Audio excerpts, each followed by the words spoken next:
మామూలుగా ఆడపిల్ల పెళ్ళయ్యి అత్తారింటికి పోతుందండి. మామూలుగా నేను కొంతమందికి చిన్న వయసు ఉంటుంది. కొంతమందికి చిన్న వయసు 16, 17 ఏండ్లు ఉంటుంది. కొంతమందికి 20, 25 ఏండ్లు ఉంటుంది. నేను ఒకటి అడుగుతానండి, నిజంగా అత్త కోడళ్ళకి ఎందుకండి శత్రుత్వం వస్తుందో నాకైతే అర్థం కాలేదు. కోడళ్ళు మంచి మనసుతోనే బాగుండాల. కొంతమంది కోడళ్ళు కూడా చెడ్డవాళ్ళు ఉంటారండి. అత్త చాలా మంచిగా ఉంటుంది, కోడళ్ళు చాలా క్రిమినల్గా ఉంటారు. నేనేమనేదంటే అత్తే పెద్దది కాబట్టి ఆ అత్తే ఎంతన్నా అత్తని చూసి వాళ్ళే చేంజ్ అయిపోవాలండి.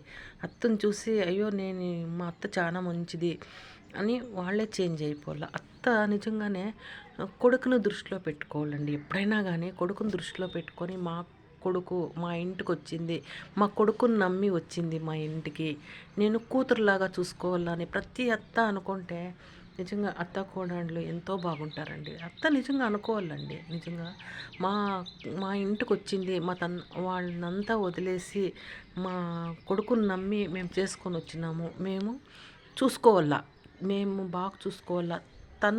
తన తప్పు ఉంటే అది కర్మ అనుభవిస్తుంది. తన తన మనసులో ఇంకో వేరే రకంగా ఉంటే ఆ కర్మ అనేది తనకు వదిలేయాలండి, ఆ కోడలికి వదిలేయాలండి. అది తప్పకుండా ఆ కోడలే కానీ తప్పు చేస్తే, అత్తమామ విషయంలో కానీ తప్పు చేస్తే తప్పకుండా కర్మ అనుభవించే తీరుతుందండి ఏ కోడలైనా.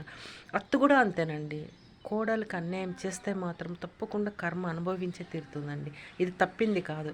అంతవరకు అత్త కోడలు బాగుండల్లా. నిన్నైతే నేను గుడిలో చూశానండి.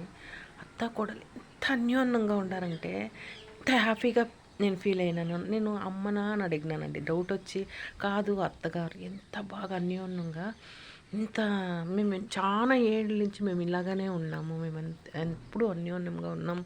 ఇద్దరు కొడుకులు, ఇద్దరు కోడళ్ళు మేము ఇలాగనే ఉంటాం. మా అత్త చాలా మంచిది, పెళ్ళైనప్పటి నుంచి మా అత్త ఇలాగే ఉంటారు మా దగ్గర అనింది. నాకు చాలా హ్యాపీగా ఫీల్ అయినానండి నేను.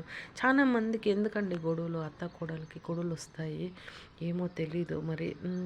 చిన్న వయసుకి చేసుకొని పోయింటారు, ఏమీ తెలిసిండి లేదు ఆ కోడలికి. మైండ్ మెచ్యూర్ కూడా అయ్యిండలేదండి. కొంతమందికి ఎలా ఉండాలా, ఎలా ఉండకూడదు అనేది కూడా మైండ్ మెచ్యూర్, ఎలా మాట్లాడాలని కూడా తెలిసింది. కానీ అత్త టార్గెట్ చేస్తుందండి కోడల్ని. కొంతమంది టార్గెట్ చేస్తుంది. అదేమైపోతుందంటే కోడళ్ళ మనసులో ముద్ర పడిపోతుందండి. మా అత్త నన్ను బాగా చూసుకోలేదనే ముద్ర ఎప్పటికీ ఆ కోడళ్ళు ప్రాణం ఉండేంత వరకు అది ముద్ర పడిపోతుందండి. మా అత్త సరిగా నన్ను చూసుకోలే. అత్త తన చెడేది కాక ఆ భర్తను కూడా మాట్లాడనీయకుండా కోడలు